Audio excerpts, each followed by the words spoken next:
Bienvenue à 10 minutes d'enseignement de cette semaine. Nous bénissons le Seigneur pour ses grâces. Nous bénissons le Seigneur pour le don de la vie. Nous bénissons le Seigneur pour sa compassion et sa miséricorde.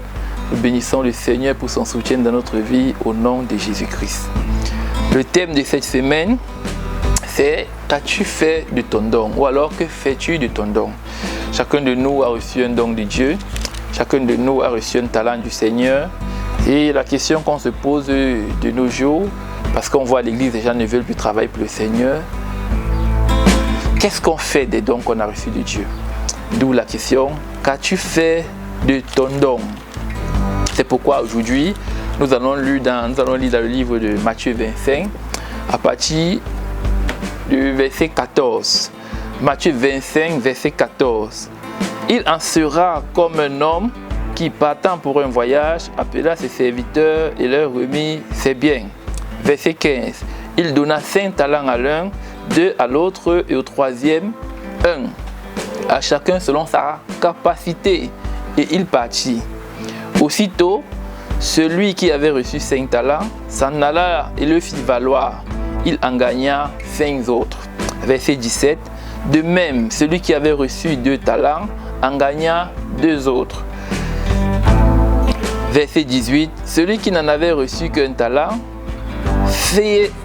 alla faire creuser un trou dans la terre et cacha l'argent de son maître. Longtemps après, le maître et ses serviteurs revinrent et leur fit rendre compte. Celui qui avait reçu les 5 talents s'approcha en apportant 5 autres talents et il dit: Seigneur, tu m'as remis 5 talents. Voici, j'en ai gagné 5 autres. Son maître lui dit: c'est bien, bon et fidèle serviteur. Tu as été fidèle en peu de choses et je te confierai beaucoup. Entre dans la joie de ton maître. Celui qui avait reçu les 2 talents s'approcha aussi et il dit: Seigneur, tu m'as remis 2 talents. Voici, j'en ai gagné 2 autres. Son maître lui dit: c'est bien, bon et fidèle serviteur. Entre dans la joie de ton maître, je t'en confierai beaucoup. Celui qui avait reçu 1 talent s'approcha ensuite et il dit: Seigneur, je savais que tu es un homme dur, qui moissonne où tu n'as pas sémé et qui amasse où tu n'as pas vanné. J'ai eu peur et je suis allé cacher ton talent dans la terre. Voici, prends ce qui est à toi. Son maître lui répondit: serviteur méchant et paresseux. Tu savais que je moissonne où je n'ai pas sémé et que j'amasse où je n'ai pas vanné. Il te fallait donc remettre mon argent au banquier et à mon retour, j'aurais retiré ce qui est à moi avec un intérêt.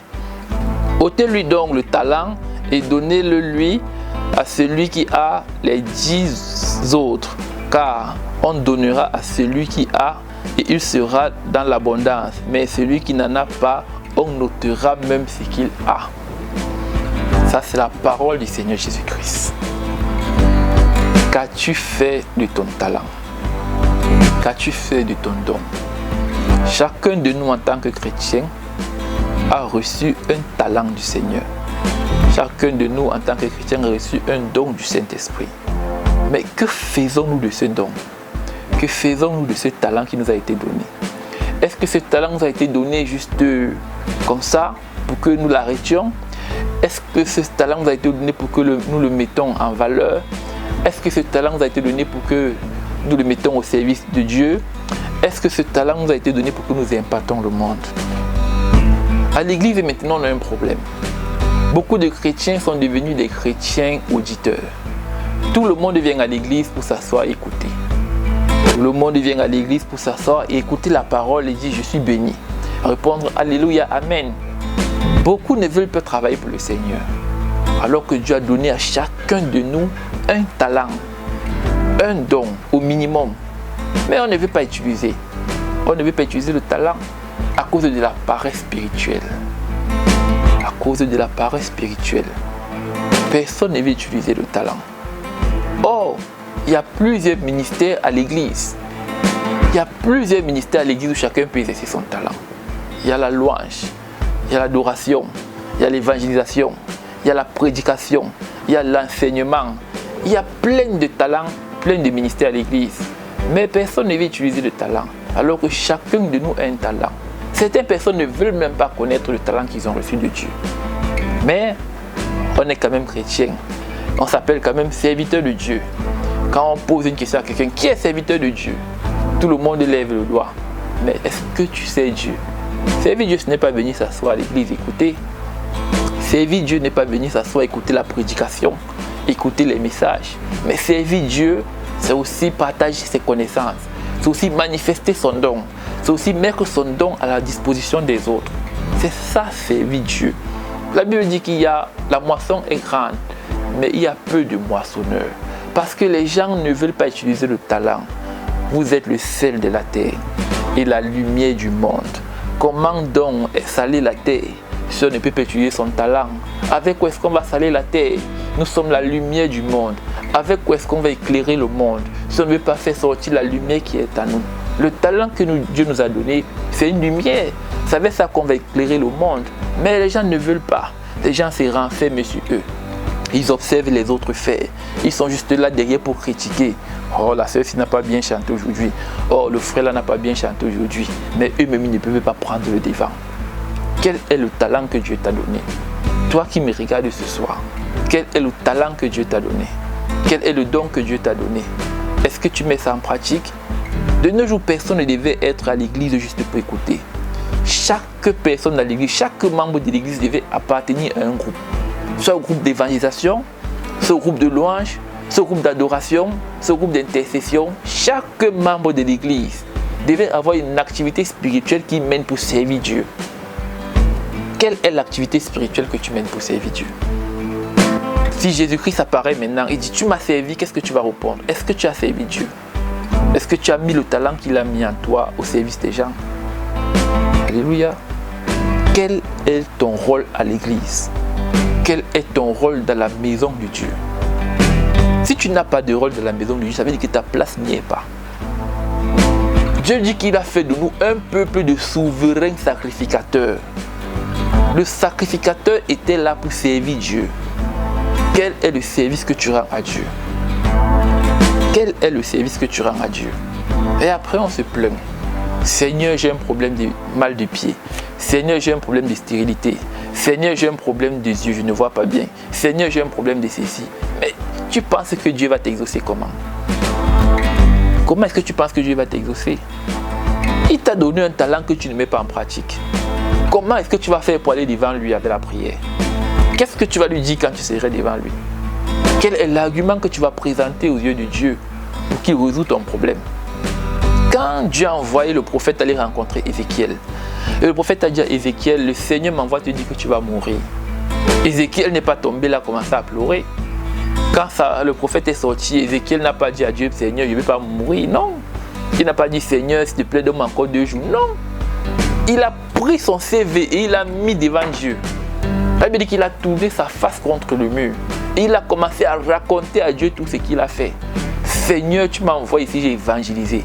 Seigneur, tu m'as envoyé là-bas, je t'ai adoré. Seigneur, j'ai porté ta parole comme ça. Seigneur, j'ai dit à tel comme ça. Seigneur, j'ai prié pour tel. Ézéchiel a raconté son histoire. Il a donné toutes ses activités à Dieu. Il a donné tout ce qu'il a fait à Dieu. Il a donné son CV à Dieu. Et Dieu a pris le CV d'Ézéchiel. Il a fouillé. Ah oui, le gars, si je l'ai envoyé ici, il a fait. Le gars, s'il m'a servi ici. Le gars, s'il m'a fait comme ça. Et il a dit au prophète, va dire à Ézéchiel que je vais l'augmenter 15 ans. Ce n'est pas la prière d'Ézéchiel qui l'a augmenté 15 ans, jamais de la vie. C'est son activité, c'est son service de Dieu qui l'a augmenté 15 ans. Si Ézéchiel n'était pas actif auprès de Dieu, s'il n'avait pas de choses à faire, Dieu ne devait pas le garder en vie. Parce que Dieu avait déjà décidé qu'il partait. Quand tu pars devant Dieu pour qu'il soigne ton pied qui te fait mal, qu'est-ce que tu lui dis? Est-ce que tu dis, Seigneur, le pied, si ça avait ça que je m'avais évangélisé chaque jour? Est-ce que c'est ce que tu dis à Dieu? Seigneur, je veux que tu ouvres mes yeux. Est-ce que c'est pour que tu lises la Bible pour aller prêcher? Seigneur, je veux que tu soignes ma gorge. Je veux que tu soignes ma voix. Est-ce que c'est pour l'adorer, pour le louer? Seigneur, je veux que tu me donnes la force de me réveiller. Je veux que tu arranges ma santé. Je veux que tu me guérisses. Est-ce que c'est pour que chaque jour tu intercèdes pour les autres? C'est donc pourquoi Quelle est la base sur laquelle le Seigneur doit t'exaucer? Quand le Seigneur regarde ta vie spirituelle, il regarde ton action spirituelle, il ne voit rien. C'est bon, il voit que tu es présent à l'église chaque jour. Mais qu'est-ce que tu fais? Qu'est-ce que tu fais pour Dieu? Quel est l'argument qui peut pousser Dieu à changer la vie sur ta destinée, à changer la vie sur ta situation? Il n'y a rien. Parce que tu n'as rien fait pour Dieu. Il n'y a rien, tu n'as rien fait pour Dieu. La Bible dit que si quelqu'un a chanté, s'il y a les gens pour prier, ça veut dire qu'il y a un Dieu pour écouter ou pour exaucer. Mais il faut aussi comprendre que s'il y a un Dieu pour exaucer, ça veut dire qu'il y a aussi des gens pour prier pour les autres, pour que Dieu exauce. Pour qui est-ce que tu as intercédé? Quel est ton rôle à l'église? Quel est ton rôle par l'église? Tous ceux qui suivaient Jésus avaient un rôle. Même certaines personnes qui ne le suivaient pas, étaient cachées, avaient un rôle. Les disciples avaient chacun un rôle à jouer auprès de Jésus. Même Judas qui était Judas, il avait son rôle. Joseph d'Arimathée qui n'était pas avec eux, il avait son rôle. Que quand Jésus va mourir, il va acheter le tombeau pour mettre Jésus. La Bible dit que l'intendante d'Hérode et les autres femmes assistaient Jésus avec le bien. Tout l'entourage de Jésus qui marchait avec lui était dans le service. Quel est ton rôle à l'église? Quel est ton rôle dans l'œuvre de Dieu? C'est pourquoi on n'avance pas. Et c'est pourquoi on trouve toujours des gens qui appellent les autres, prie pour moi parce qu'ils ne peuvent même pas prier. Parce que déjà le don que le Dieu leur a donné, ils ne mettent pas en pratique. Ils pensent même souvent que le don est mort. Est-ce que tu mets le don de Dieu en pratique? Le don que Dieu t'a donné, ce n'est pas seulement pour les gens. C'est d'abord pour toi-même. Si tu exerces le don de Dieu, toi-même, tu vas voir sur ta propre vie le changement. Lisons 2 Rois 4. Lisons 2 Rois 4 à partir du verset 1. 2 Rois 4, verset 1. 2 Rois 4, verset 1. Lisons. Une femme d'entre les fils de prophètes cria à l'Éternel en disant: ton serviteur, mon mari, est mort. Et tu sais que ton serviteur craignait l'Éternel. Elle ne dit pas qu'elle craint l'Éternel. Elle dit que ton serviteur craignait l'Éternel. Or, le créancier est venu prendre mes 2 enfants et en faire des esclaves. Élisée lui dit: que puis-je faire pour toi? Dis-moi, qu'as-tu dans ta maison? Elle répondit: ta servante n'a rien du tout à la maison qu'un vase d'huile. Elle n'a rien du tout à la maison qu'un vase d'huile. Une femme des fils de prophètes, que son mari est mort, comme le serviteur qui était parti en donnant les talents. Son mari est mort, il a laissé avec un vase d'huile les enfants. Elle n'a jamais rien fait du vase d'huile. Elle n'a jamais pensé que ce que mon mari m'a donné là, mon mari qui craignait Dieu là, c'était pour que je fasse quoi de ça? Elle est juste partie voir le prophète. Tu sais que mon mari craignait l'Éternel. Et pour attirer la compassion, quand le prophète dit qu'as-tu à la maison, je n'ai que. Elle simplifie ce qu'elle a. Peut-être que tu simplifies aussi le don que Dieu a mis en toi. C'est pour ça que tu ne veux pas servir Dieu. Cette femme simplifiait ce qu'elle avait à la maison. Tout ce qu'elle voyait, c'était ce qui devait se passer. Que les créanciers devaient récupérer ses enfants. Peut-être que tu simplifies le don qui est en toi. Et tout ce qui t'effraie, c'est ce qu'on t'a dit que ça va t'arriver. Peut-être que c'est ton état qui t'effraie, ta maladie t'effraie, ta position financière t'effraie. Tu as oublié le don que Dieu a mis en toi. Celle-ci avait oublié le vase d'huile qu'elle avait à la maison. Elle était focalisée sur ses enfants qui devaient partir. Verset 3. Il dit: va demander demander au dehors des vases chez tous les voisins, des vases vides, et n'en demande pas de petits nombres. Quand tu seras rentré, tu fermeras la porte sur toi et sur tes enfants. Tu verseras dans tous ces vases et tu mettras de côté ceux qui seront pleins. Le serviteur lui a rappelé qu'elle avait un don.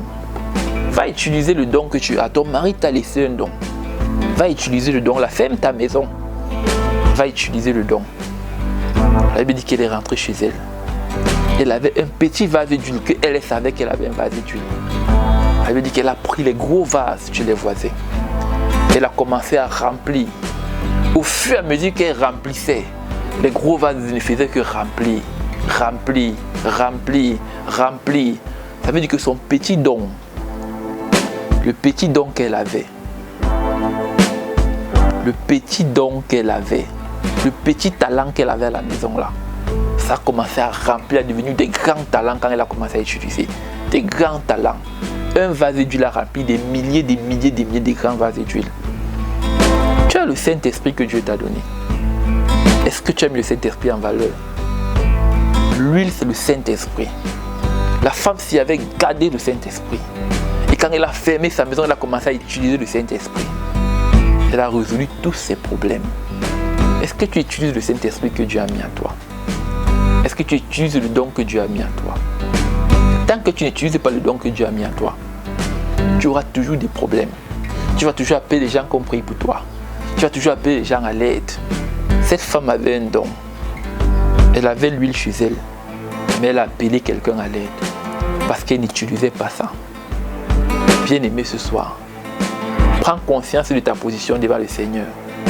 Prends conscience de ton appel. Tout le monde a un appel. Tout le monde a un appel. Prends juste conscience de ton appel. Et mets ton don en pratique. Mets ton don au service de Dieu. Et tu verras la suite. Que le Seigneur te bénisse. Shalom.